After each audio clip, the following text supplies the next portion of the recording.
कैसे पढ़े, क्या पढ़े, ये पढ़े या नहीं पढ़े।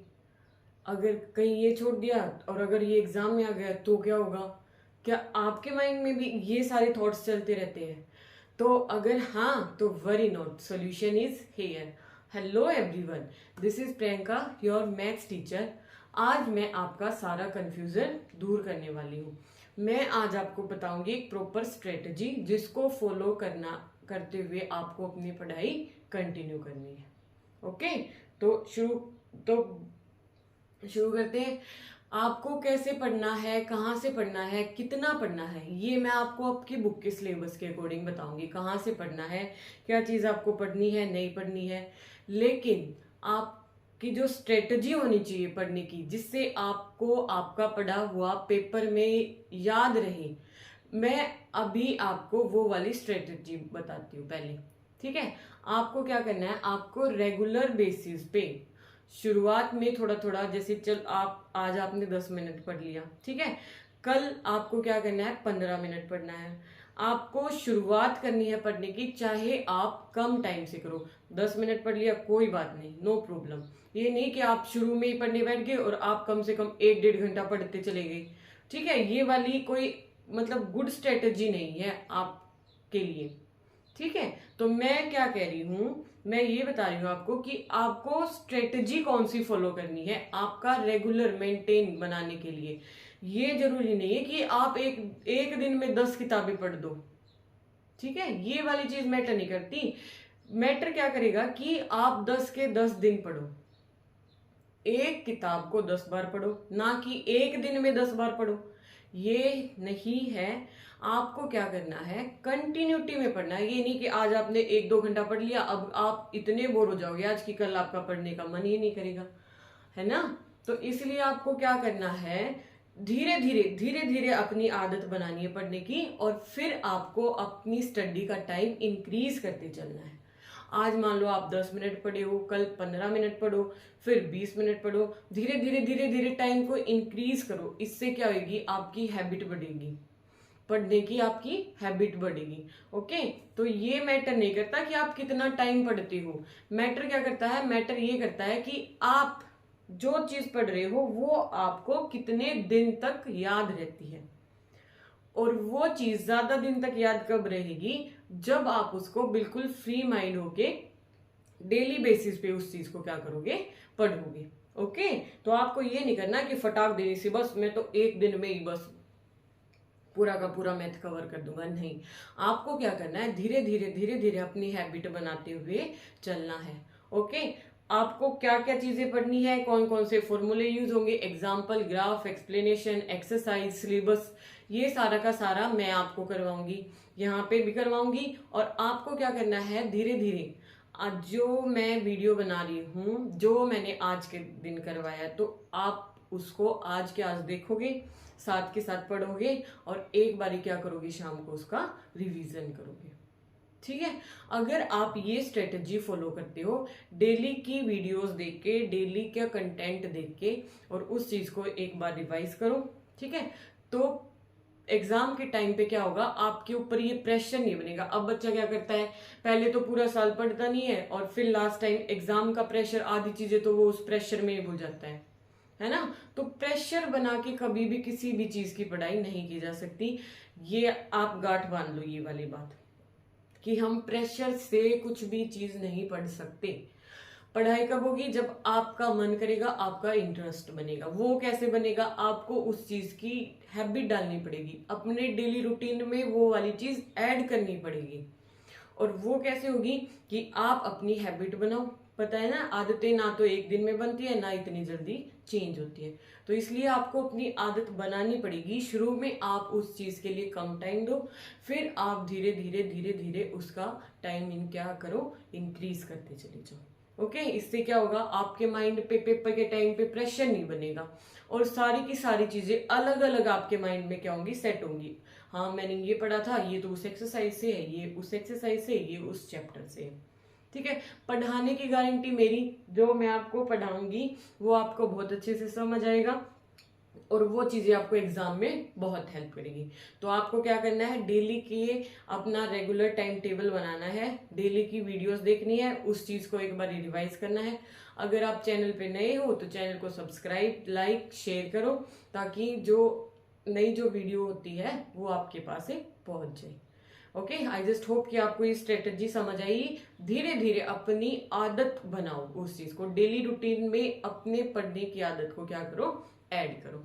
उससे आपको प्रेशर नहीं बनेगा। अब जिन बच्चों के एग्जाम में बहुत अच्छे मार्क्स आते हैं वो क्या करते हैं, भगवान ने दिमाग तो सबका, क्लास में एक ही क्लास में बैठ के बच्चे पढ़ते हैं, लेकिन किसी के मार्क्स कम आते हैं, किसी के मार्क्स ज्यादा आते हैं। ऐसा क्यों? सिर्फ वही पढ़ने की स्ट्रेटजी वो बच्चे क्या करते हैं, चाहे धीरे धीरे क्या करते हैं, अपना टाइम टेबल, ठीक है।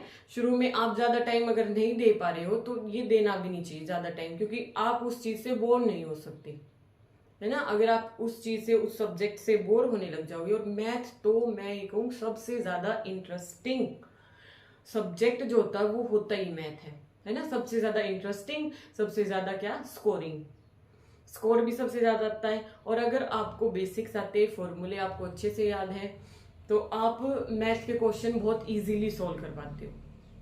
तो अब आपको क्या करना है, आज से ही पढ़ना शुरू कर देना है। आज हम करेंगे फर्स्ट चैप्टर, ठीक है। 12th क्लास का क्या करेंगे हम, फर्स्ट चैप्टर। तो आपको आज थोड़ा थोड़ा टाइम देते चलना है, अपना साथ के साथ रिवाइज करना है। अच्छा, दूसरी बात, सबसे मोस्ट इम्पोर्टेंट थिंग, कि आपको चीजें एग्जाम टाइम पे, आप कहते हो कि मैम हम एग्जाम में बैठ के ना भूल जाते हैं, ये तो हमने पढ़ा था बहुत अच्छे से। आपको क्या करना है, जो आपने आज पढ़ा, जो आपने 5-7 दिन पहले पढ़ा था, उन दोनों चीजों को रिलेट करो, कंपेयर करो। This is the best method कि चीजें आपको याद रहेंगी और क्या होंगी, क्लियर होंगी, है ना। अरे उस एक्सरसाइज में तो हमने ये पढ़ा था, यहाँ पे हमने ये पढ़ा है, तो पीछे जो पढ़ा है और आज जो पढ़ रही है, पीछे वाले को आज से कनेक्ट करते चलो, कंपेयर करते चलो। उससे आपके उससे ना चीजें आपके माइंड में याद रहती है फिर आपको। ओके, तो शुरू करते हैं आज की क्लास।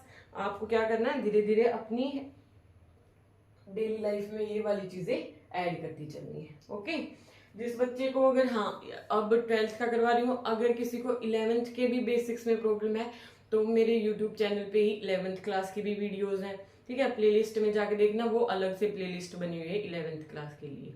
ओके, और चैनल को क्या करना है, लाइक, शेयर, सब्सक्राइब करना है, कमेंट करके बताना है कि आपको पढ़ा हुआ कितना समझ आ रहा है। ओके, तो शुरू करते हैं आज की क्लास।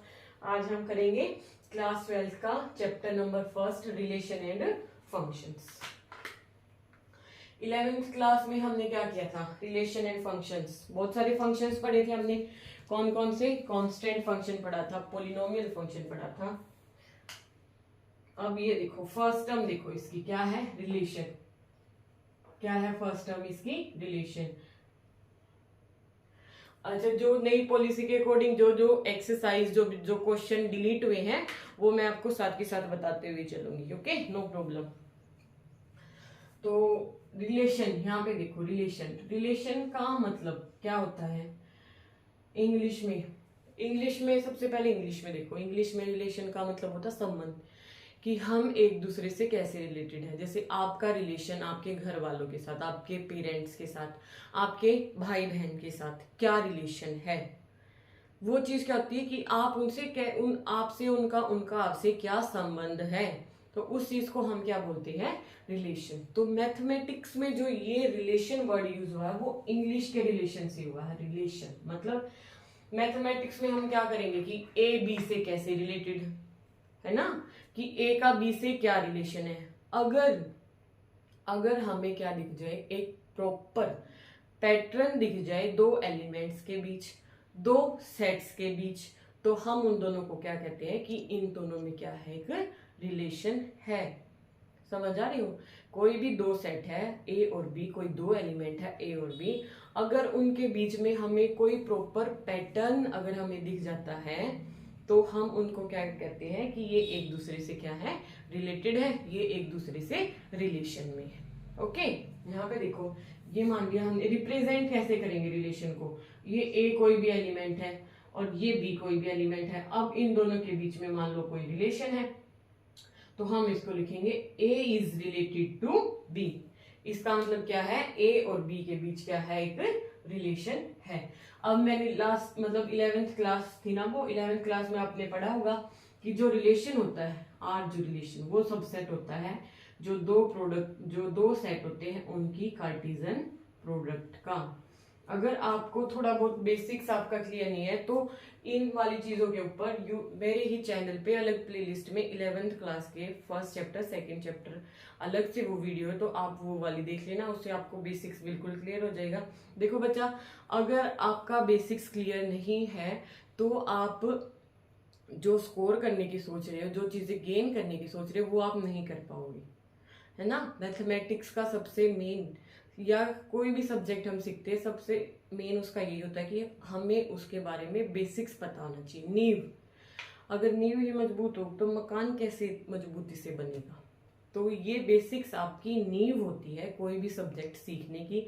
तो सबसे पहले अपनी नींव को मजबूत बनाओ, उसके बाद आप मकान की तैयारी कर सकते हो। ठीक है, तो अगर आपको ये वाली चीजें समझनी है कि ए क्रॉस बी, ए कार्टेशियन, ए की, एक सेकेंड,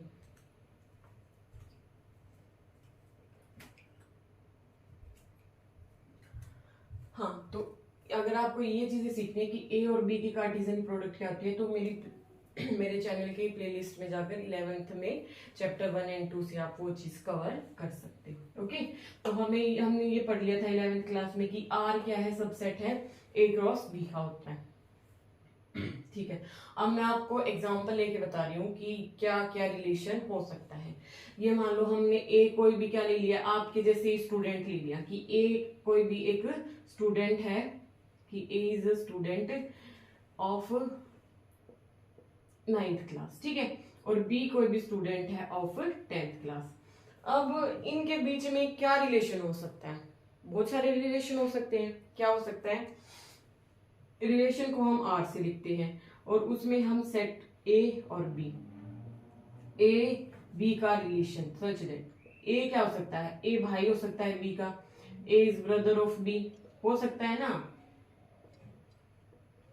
ओके, दूसरी पॉसिबिलिटी, ए और बी का रिलेशन क्या हो सकता है कि ए बहन हो सकती है, A is sister of B. Okay, तीसरी पॉसिबिलिटी क्या क्या हो सकता है मैं ये बता रही हूं कि ए कजन हो सकती है, यहाँ पे real brother real sister cousin हो सकता है। अब क्या हो सकता है कि ए बी कि मान लिया हमने कि ए के मार्क्स ऑफ ए, आप लोगों का ज्यादा मार्क्स पे फोकस रहता है कि हाँ उसके कितने मार्क्स आए, मेरे कितने मार्क्स आए, है ना। कि हमने मान लिया कि मार्क्स ऑफ ए वो ग्रेटर है किससे, बी से, या फिर marks of A less than है बी से। तो इनके बीच में देखो कितने सारे रिलेशन हो सकते हैं। तो अगर हमें दो एलिमेंट्स के बीच में कोई एक प्रॉपर पैटर्न दिख जाए कि जिसको वो दोनों मतलब सारे के सारे एलिमेंट्स फॉलो कर रहे हैं, तो हम क्या कह देंगे कि A is related to B, A is related to B. Okay, ये हमारी बेसिक डेफिनेशन हो गई कि इनके बीच में रिलेशन को हम ऐसे लिखेंगे, ऐसे डिफाइन करेंगे। ओके, अब जो मोस्ट इंपॉर्टेंट या फिर बिल्कुल बेसिक जो रिलेशंस होते हैं, दो टाइप के रिलेशन होते हैं, मैं आपको एग्जांपल से बताती हूँ। 2 टाइप्स के रिलेशन होते हैं। एक क्या होता है, एम्प्टी रिलेशन, क्या होता है, एम्प्टी रिलेशन। दूसरा क्या होता है, यूनिवर्सल रिलेशन। दूसरा क्या होता है, यूनिवर्सल रिलेशन।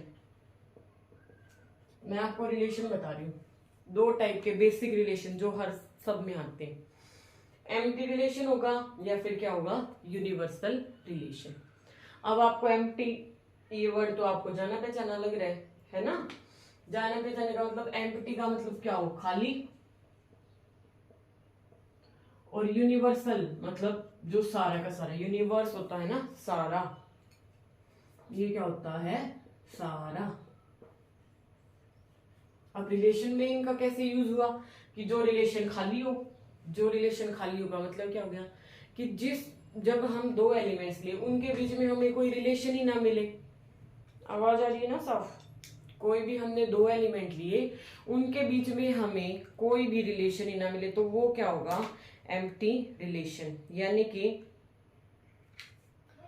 ए के किसी भी एलिमेंट का, यहाँ पे हम एम्प्टी को किससे रिप्रेजेंट करते हैं, 5, और रिलेशन मान लो हमने ए कोई भी एक सेट ले लिया, ए कोई एक सेट ले लिया बी, ठीक है, कोई एक सेट ले लिया ए, कोई ले लिया बी। हमें अब इन दोनों के बीच में क्या फाइंड आउट करना है, रिलेशन। क्या फाइंड आउट करना है, रिलेशन। तो सबसे पहली बात हम इस चीज को लिखेंगे कैसे कि R इज इक्वल टू एक एम्प्टी रिलेशन है, और मैंने अभी क्या बताया था कि जो रिलेशन है वो सबसेट होता है उनकी कार्टेशियन प्रोडक्ट के। जो सेट, जिन सेट के बीच हम रिलेशन फाइंड आउट कर रहे हैं वो उनकी कार्टेशियन प्रोडक्ट का क्या होता है, सेट। तो हम यहाँ पे क्या कहेंगे कि R एक रिलेशन है, कौन सा रिलेशन है, एम्प्टी रिलेशन, और वो सबसेट है किसका, A और B की क्या, क्रॉस प्रोडक्ट का। दूसरी चीज,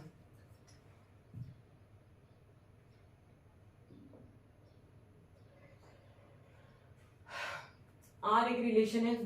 चलो मैथमेटिकल एग्जांपल देने से पहले मैं आपको आपके प्रैक्टिकल लाइफ से जोड़ के दिखाती हूँ। आपको ये दो चीजें समझ आ गई, एम्प्टी का मतलब कि खाली रिलेशन, और यूनिवर्सल का मतलब भरा हुआ रिलेशन, मतलब सबके साथ रिलेशन। क्या मतलब, सबके साथ रिलेशन। ए के हर एलिमेंट के साथ, बी के हर एलिमेंट के साथ, ए का ए क्रॉस बी के हर एलिमेंट के साथ रिलेशन होगा, और बी का भी ए क्रॉस बी के हर एलिमेंट के साथ क्या होगा, रिलेशन होगा। ठीक है, मैं आपको प्रैक्टिकल लाइफ के एग्जांपल बता दी। अब मान लो आप इंटरव्यू देने का ही शहर से बाहर जा रहे हो बस में, किस में जा रहे हो, बस में। अब बस के अंदर जितने भी, बस के अंदर क्या, जितने भी अदर पीपल हैं, जो भी और दूसरे पीपल वहां पे उस बस में है, आप उनमें से किसी को नहीं जानते, आप उनमें से किसी को नहीं जानते। तो इसका मतलब क्या हुआ, उनमें से किसी के साथ भी आपका कोई रिलेशन नहीं है, उनमें से किसी के साथ भी आपका कोई रिलेशन नहीं है। तो इसका मतलब आप वहां पे आपका रिलेशन किसको रिप्रेजेंट करेगा, एम्प्टी रिलेशन को। समझ आ रहा है। आप एक बस में गए, बस में आप किसी को भी नहीं जानते, तो वहां पे आपका कौन सा रिलेशन शो होगा, एम्प्टी रिलेशन।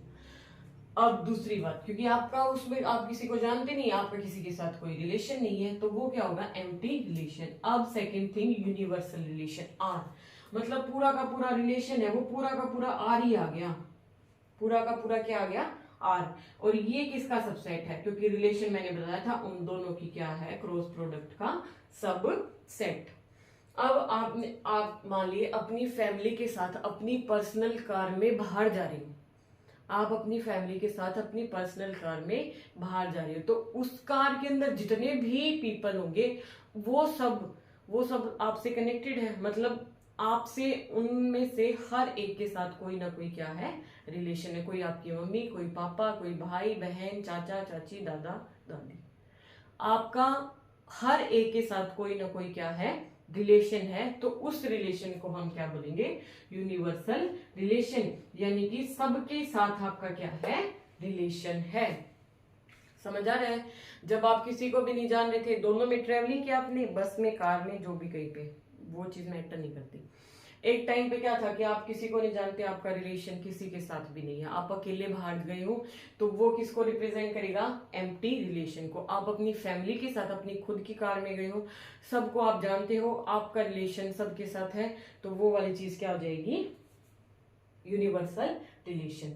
दोनों ही केस में जो रिलेशन है, मैंने बताया था, अगर हम कोई भी दो सेट लेते हैं, कोई भी हम क्या लेते हैं, दो सेट लेते हैं, तो वो क्या होता है, कोई भी दो सेट लेते हैं, तो जो हम उनके बीच में रिलेशन फाइंड आउट करेंगे, चाहे वो एम्प्टी रिलेशन हो, चाहे वो क्या हो, यूनिवर्सल रिलेशन, वो सबसेट बनेगा किसका, उनकी कार्टेशियन प्रोडक्ट का। ओके, ठीक है। आई होप आपको समझ आ गया होगा कि एम्प्टी का मतलब जब किसी के साथ कोई रिलेशन नहीं हो, और जब अब यहाँ पे मैथमेटिकल में इस चीज का मतलब क्या होगा, मैथमेटिक्स में इस चीज का मतलब क्या होगा कि आप एक कंडीशन डालोगे, क्या करोगे, आप एक कंडीशन डालोगे, और अगर वो कंडीशन किसी भी एलिमेंट ने सेटिस्फाई नहीं की ना, तो वहां पे उनका रिलेशन क्या हो जाएगा, एम्प्टी रिलेशन। मतलब उस कंडीशन के अंदर कोई भी एलिमेंट नहीं आया, किसी को भी नहीं जानते, तो वो क्या हो जाएगा, एम्प्टी रिलेशन। ये मान लो हमने कोई भी एक सेट ले लिया ए 1 2 3, और चलो मैं आपके लिए दूसरा सेट लेके दिखा देती हूँ, ठीक है। 2 3 4 लिख दिया, चलो ठीक है। अब मैं यहाँ पे एक रिलेशन डिफाइन कर रही हूँ। हाँ, मैंने क्या डिफाइन किया, रिलेशन आर से रिप्रेजेंट करूंगी, और उसमें ए और बी का रिलेशन आएगा कि ए बी से कैसे कनेक्ट है, ऐसे लिखेंगे। यहाँ पे अब मैं इसके साथ कंडीशन डाल रही हूँ, सच दैट कि a माइनस बी क्या आना चाहिए, इज इक्वल टू 10 आना चाहिए, कि a माइनस बी क्या आना चाहिए, 10 आना चाहिए। समझ रहे हो, मैंने दो सेट दे दिए, नॉन एम्प्टी सेट दिए ए और बी। अब यहाँ पे क्या है, आज मैं इन दो सेट्स के बीच में एक रिलेशन डिफाइन करी हूं, तो उसको हम लिखेंगे कैसे, रिप्रेजेंट कैसे करेंगे। आर से रिलेशन है किसके बीच में, ए और बी के बीच में, उसको ऐसे लिखेंगे कि ए और बी का क्या रिलेशन है। उसके बाद मैंने ये कंडीशन डाल दी कि ए माइनस बी क्या आना चाहिए, 10 आना चाहिए। अब ऐसा कोई भी एलिमेंट है, आप माइनस करके देख लो, ए माइनस बी क्या आना चाहिए। अब मैं बताती हूँ आपको, अब हम रिलेशन में एलिमेंट कैसे लिखेंगे। वैसे तो 11th में मैंने बहुत अच्छे से बताया, फिर भी मैं आपको एक बार बता देती हूँ। अब हम इनकी देखो, अगर कार्टेशियन प्रोडक्ट अगर हम लिखते हैं तो वो कैसे लिखेंगे, ए के हर एलिमेंट को इसके साथ लिखेंगे पेयर बना के। मतलब कि ए का फर्स्ट एलिमेंट 1, अब हमने 1 ले लिया, 1 को हम 2 के साथ भी लिखेंगे, 3 के साथ भी और 4 के साथ भी। 1 को हम 2 के साथ भी, 1 को 3 के साथ भी, और 1 को 4 के साथ भी। ओके, अब हमने इसका दूसरा एलिमेंट लिया 2, 2 को इन सब के साथ लिखो, 2 को 2 के साथ, 2 को 3 के साथ, और 2 को 4 के साथ। अब मैंने इसका थर्ड एलिमेंट लिया, 3 को 2 के साथ, 3 को 3 के साथ, और 3 को 4 के साथ। ये मैंने क्या लिख दी, इनकी कार्टेशियन प्रोडक्ट। अब जो हमारा रिलेशन है आर क्या है, एक सबसेट है ए क्रॉस बी का, और ये हमारा क्या है, ए क्रॉस बी। ठीक है, अब आर के अंदर, रिलेशन के अंदर कौन कौन सी चीजें आएंगी कि जिनमें ए माइनस बी करे तो हमारा आंसर क्या आना चाहिए, 10 आना चाहिए। ठीक है, अब ये फर्स्ट वाला एलिमेंट ए है और सेकंड वाला एलिमेंट बी है। फर्स्ट वाला एलिमेंट क्या है, ए है, सेकंड वाला एलिमेंट क्या है, बी है। तो अब इनमें देखो, इनमें सब में देखो, हम किसी कहीं पे भी अगर हम यहाँ पे लेते 1 माइनस 2 क्या है, -1 आ गया। 1 माइनस 3, ये मैं क्या लिख रही हूँ, 1 माइनस 2 ए माइनस बी लिख रही हूँ मैं। वो अगर हमारा 10 आ जाएगा ना जहां पे, वो उसका आंसर हो जाएगा। ठीक है, अब यहाँ पे देखो 1 माइनस 3 यानी कि ए माइनस बी क्या आ गया, -2 आ गया। सिमिलरली आप सारे करके देख लो, किसी में भी कि a माइनस बी है वो 10 के इक्वल आ ही नहीं सकता, आएगा ही नहीं बिल्कुल भी। तो इसका मतलब क्या हुआ कि इनमें से एक भी एलिमेंट ने इस कंडीशन को सेटिस्फाई नहीं किया, तो ये रिलेशन क्या आ गया, फाई। ये रिलेशन क्या आ गया, empty relation. I just hope कि आपको ये क्लियर होगा। ये मैंने ए क्रॉस बी की कार्टेशियन प्रोडक्ट लिखी है। मैंने रिलेशन क्या बताया कि रिलेशन हमेशा एक सबसेट होता है जो दो सेट दिए उनकी कार्टेशियन प्रोडक्ट का अंडर द कंडीशन, और कंडीशन हमारी क्या है कि जो a माइनस बी है वो हमारा 10 आना चाहिए। लेकिन इनमें से किसी भी पेयर, कोई भी पेयर वो क्या है, फॉलो नहीं कर रहा। ओके, अब इसी को मैं यूनिवर्सल रिलेशन बना के दिखाती हूँ आपको। अब मैंने ये क्या बना दिया कि r क्या है, फाई आ गया, एक एम्प्टी रिलेशन आ गया। r is equal to phi एक एम्प्टी रिलेशन है और वो सबसेट है किसका, a क्रॉस b का। अब मैं r को r के इक्वल प्रूव करूंगी, मैं कंडीशन चेंज कर देती हूँ। वेरी सिंपल, क्या करूंगी मैं, कंडीशन को चेंज कर दूंगी। ये फाई आंसर क्यों आया, क्योंकि ये कंडीशन किसी ने भी सेटिस्फाई नहीं की, इस वजह से ये एम्प्टी हुआ ना। अब मैं ये कंडीशन को ही हटा देती हूँ और मैं कंडीशन इसकी जगह पे ये लिख देती हूँ। यहाँ पे देखो 2 माइनस 2 3 माइनस 2 2 माइनस 3 4, हाँ, कि जो हमारा a माइनस बी है वो लेस देन आना चाहिए 2 से, या फिर 2 भी हो सकता है। ओके, ये मैंने यहाँ पे क्या कर दिया, कंडीशन चेंज कर दी। अब मैंने ये आर में काम करें हम, R2R, इसका डोमेन, रेंज, ये सब आपने 11th क्लास में पढ़ा था ना, कि जो x की वैल्यूज होती है, वो होती है R, डोमेन, और जो रेंज होती है वो क्या होती है, y की वैल्यूज। अब मैंने क्या किया, मैं इसी रिलेशन को क्या बना के दिखा रही हूं अब, यूनिवर्सल रिलेशन, मतलब सारे के सारे एलिमेंट्स उस कंडीशन को सेटिस्फाई करेंगे। अब मैंने यहाँ पे कंडीशन चेंज कर दी, उस कंडीशन की वजह से ये 5 बना था, और अब इस कंडीशन की वजह से ये यूनिवर्सल बन जाएगा। अब यहाँ पे देखो, इसमें क्या कह रहा है कि अगर हम a माइनस बी करें, चलो आपकी बात नेगेटिव में नहीं जाते, आपकी कन्वीनियंस के लिए है ना, बट 2 माइनस 3, चलो कोई नहीं, doesn't matter, a minus B लिखो या b माइनस बी, कोई फर्क नहीं पड़ता। r में काम करे तो नेगेटिव पॉजिटिव सारी की सारी वैल्यूज इसके अंदर आ जाएंगी। अब मैंने लिख दिया कि a माइनस बी है वो लेस देन इक्वल्स टू 2 आना चाहिए, ठीक है। अब यहाँ पे देखो 2 भी आ सकता है, और 2 से क्या होना चाहिए, छोटा। अब कार्टेशियन प्रोडक्ट तो यही लिखी जाएगी। अब फिर से देखो a माइनस बी करो, a माइनस बी, -1 आ गया, -1 2 से छोटा है, हाँ है, बिल्कुल है, -1 2 से छोटा होता है ना, तो इसलिए अब r हम लिखेंगे यहाँ पे, ठीक है। हमारे पहले वाले पेयर ने ये वाली कंडीशन सेटिस्फाई कर दी, तो ये आंसर में आ जाएगा, इसको लिखो 1,2, ठीक है। अब दूसरे पेयर को चेक करो, 1 - 3 कितना आ गया, -2, अब -2 भी 2 से छोटा है, तो ये भी पेयर किस में आ गया, आंसर में आ गया। अब ये देखो 1 - 4 कितना आ गया, -3, और -3 भी 2 से छोटा है, तो ये भी कहाँ जाएगा, आंसर में। सिमिलरली ये सारी 2 - 2 करेंगे 0, वो भी आंसर में आ जाएगा।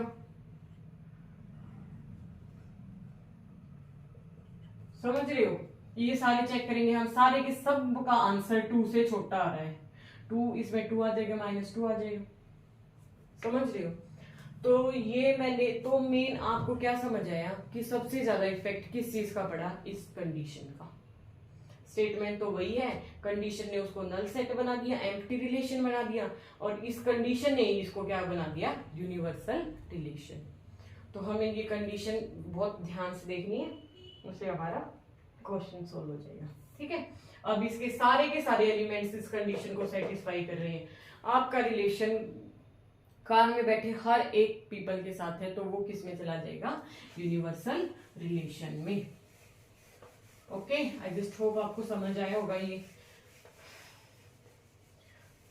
मैं तो बहुत बिल्कुल इजीएस्ट लैंग्वेज में आपको समझाने की कोशिश कर रही हूँ, ठीक है। अगर फिर भी कुछ समझ नहीं आए तो आप कमेंट करके बता सकते हो कि मैम हमें ये वाली चीज समझ में आई, ठीक है। 2 रिलेशन बता दिए, एम्प्टी रिलेशन बता दिया, यूनिवर्सल रिलेशन बता दिया। अब मैं आपको बता रही हूँ 3rd नंबर पे क्या है, इक्विवेलेंस रिलेशन। क्या है, equivalence relation, equivalence relation. Equivalence relation का मतलब क्या होता है, इसमें 3 कंडीशंस होती हैं। इसमें कितनी कंडीशन होती है, 3। क्या होना चाहिए, रिफ्लेक्सिव, सेकंड सिमेट्रिक,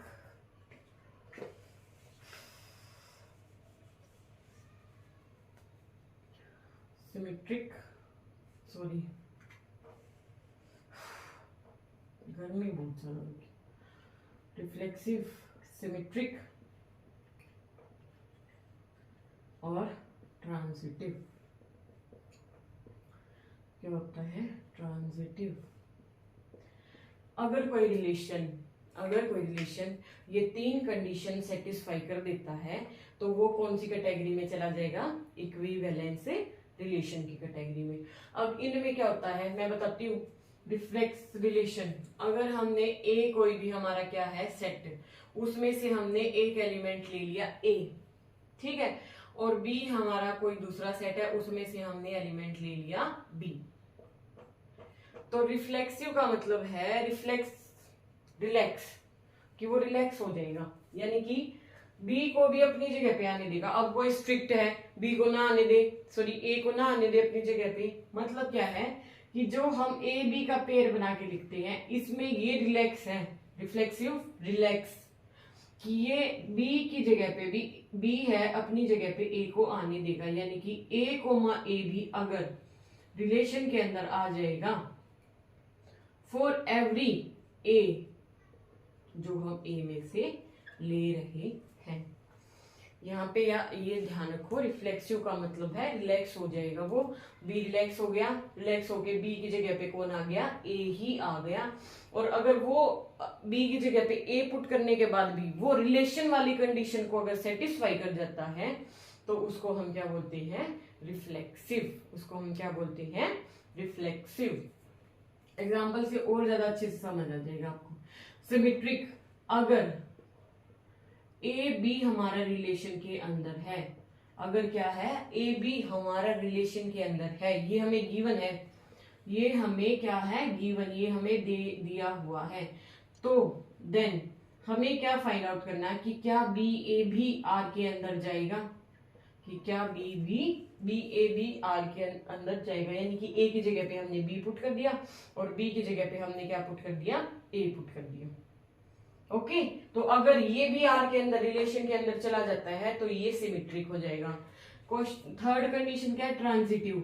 अब ये वही, अगर ए कोमा बी आर के अंदर है, ये गिवन है, बी कोमा सी आर के अंदर है, गिवन, ये दोनों कंडीशन हमें गिवन है।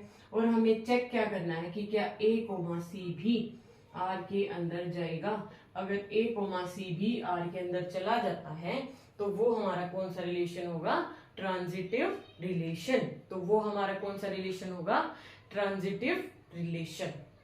ओके, ठीक है, ये फिर से पढ़ लो, reflexive, symmetric, transitive, reflexive, relax. यानी कि बी की जगह पे भी ए ही लिख देंगे, बी को ए से रिप्लेस कर देंगे, और अगर वो भी आर के अंदर चला गया तो इसका मतलब क्या होगा, वो रिफ्लेक्सिव है। सिमेट्रिक, अगर ए भी आर के अंदर है तो क्या बी ए भी आर के अंदर है, अगर हाँ है तो वो सिमेट्रिक है। और अगर ए बी आर के अंदर है, बी सी आर के अंदर है, तो हमें ये देखना है कि क्या ए सी भी आर के अंदर जाएगा। अगर वो ए सी भी आर के अंदर चला जाता है तो वो कौन सा रिलेशन होगा, हमारा ट्रांजिटिव रिलेशन। और कोई रिलेशन अगर इन तीनों कंडीशन को सेटिस्फाई कर देता है तो उसको हम क्या बोलेंगे, रिफ्लेक्सिव रिलेशन। उसको हम क्या बोलेंगे, सॉरी, इक्विवेलेंस रिलेशन। ये तीनों कंडीशन मैं यहाँ पे लिखी छोड़ रही हूँ, आपको एक एग्जांपल से समझाती हूँ। ओके,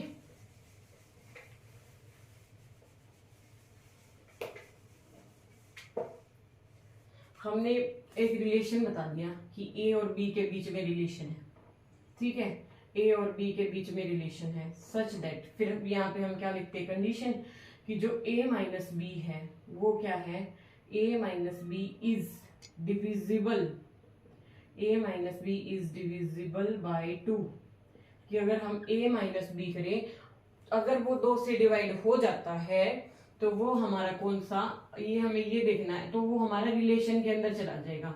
अब हमें ये फाइंड आउट करना कि क्या ये रिलेशन इक्विवेलेंस रिलेशन बनेगा। मतलब क्या है, हमें ये देखना है कि या सिमेट्रिक, रिफ्लेक्सिव, सिमेट्रिक और ट्रांजिटिव, क्या ये तीनों कंडीशन को सेटिस्फाई कर पाएगा। समझाती हूँ, ध्यान से देखना। ये देखो, हम रिलेशन को ऐसे ही डिफाइन लिखते हैं कि R इज इक्वल टू ए और बी का रिलेशन सच दैट साथ में क्या, एक कंडीशन। ओके, तो अब मैं पहली प्रॉपर्टी चेक करवाती हूँ आपको। सबसे पहली हमारी क्या थी, रिफ्लेक्सिव। रिफ्लेक्सिव मतलब रिलैक्स है, कि वो ए को भी बी की जगह पे भी क्या लिख सकते हैं, हम ए लिख सकते हैं। अब यहाँ पे देखो, ए बी का पेयर है, ये रिफ्लेक्सिव की कंडीशन के लिए हमें क्या करना पड़ेगा, इसमें कंडीशन क्या है कि ए बी है वो 2 से डिवाइड होना चाहिए। ये हमारी स्टेटमेंट है कि ए बी है, ए बी का रिलेशन कब होगा, अगर a माइनस बी 2 से डिवाइड होगा। ये हमारी क्या है, स्टेटमेंट, ये हमारा क्या है, क्वेश्चन, ठीक है। अब हमने क्या करना है, रिफ्लेक्सिव की डेफिनेशन। रिफ्लेक्सिव की डेफिनेशन का मतलब b की जगह पे क्या पुट करो, a पुट करो। तो हमने b की जगह पे क्या कर दिया, a पुट कर दिया। अब ये क्या बन जाएगा, a माइनस ए अपॉन में 2, a से कैंसिल हो गया, 0 डिवाइड में 2, 0 आंसर आ गया। अब इसका मतलब क्या हुआ, इसका मतलब क्या हुआ कि ए माइनस ए ने भी कंडीशन को सेटिस्फाई कर दिया, 0 है वो डिवाइड हो गया 2 से, तो इसका मतलब ए भी किस में चला गया, रिलेशन में चला गया। एक बार फिर से समझाती हूं मैं आपको।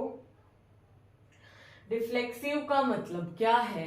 रिफ्लेक्सिव का मतलब ये है कि अगर हम b की जगह पे भी a पुट कर दे, b की जगह पे भी a पुट कर दे, और अगर वो इस कंडीशन को सेटिस्फाई कर जाए तो वो भी r के अंदर चला जाएगा।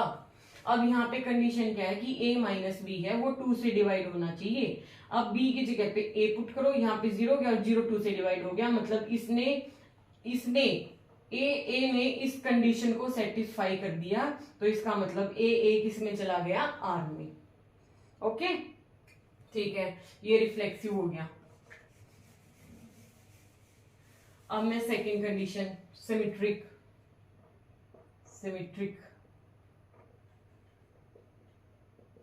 सिमेट्रिक का मतलब क्या था कि अगर ए बी आर के अंदर है तो ये बताना है कि बी ए बी आर के अंदर होगा। ए बी आर के अंदर कब गया है, जब a माइनस बी को 2 ने डिवाइड किया। ठीक है, अगर a माइनस बी 2 से डिवाइड हो रहा है तो वो r के अंदर चला जाएगा। ओके, अब ये कंडीशन ठीक है। अब हमें क्या करना है, a की जगह पे b लिख दो, b की जगह पे क्या लिख दो, a लिख दो। a की जगह पे b लिख दिया मैंने और b की जगह पे a लिख दिया अपॉन में 2। ये हमें क्या है, गिवन, ये हमारी स्टेटमेंट है। ये हमें क्या करना है, चेक करना है कि क्या बी ए भी आर में जा सकता है। तो ए की जगह पे बी पुट कर दिया, बी की जगह पे ए पुट कर दिया। यहाँ पे देखो B minus A upon are.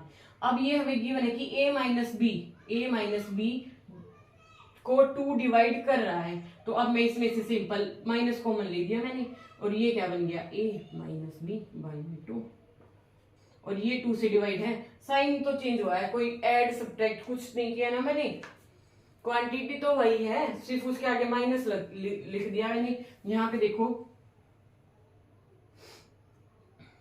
Number से समझा रही हूं।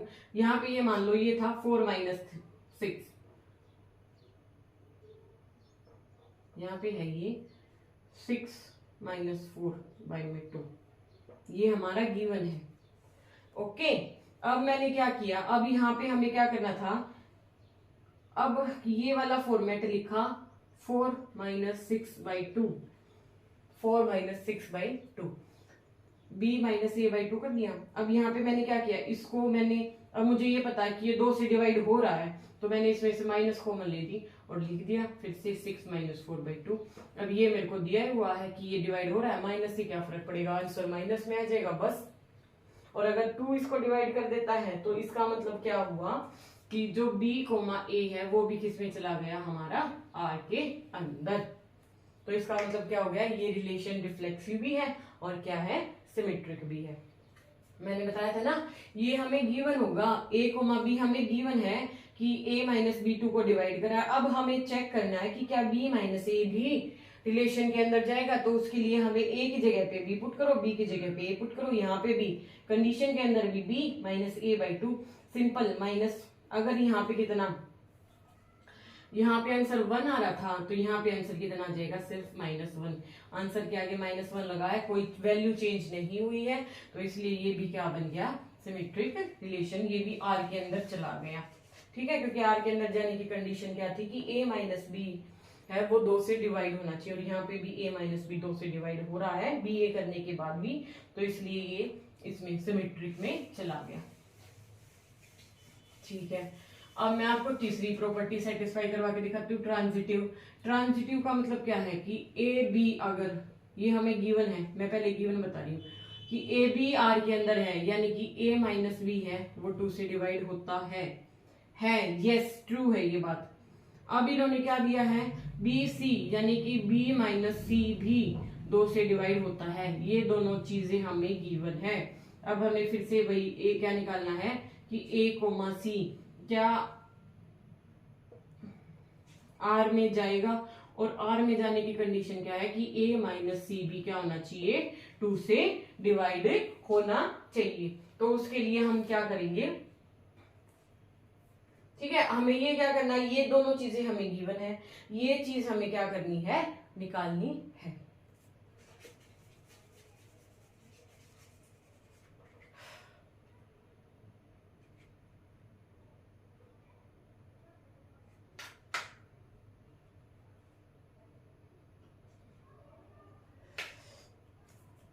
अब मैं क्या लेके चली हूँ, a minus C by to.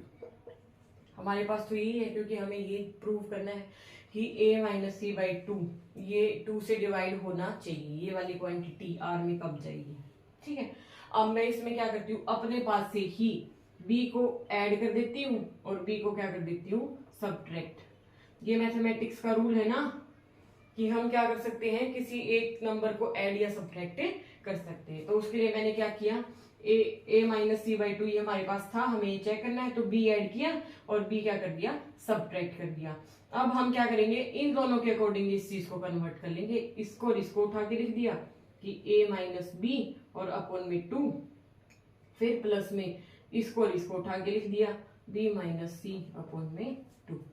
अब ये देखो, ये इसके जैसा इन्होंने ये बताया है कि ये 2 से डिवाइड होता है। अब ये देखो, ये भी 2 से डिवाइड होता है, ये भी 2 से डिवाइड होता है, ये भी, तो इनका सम भी क्या होगा, 2 से डिवाइड।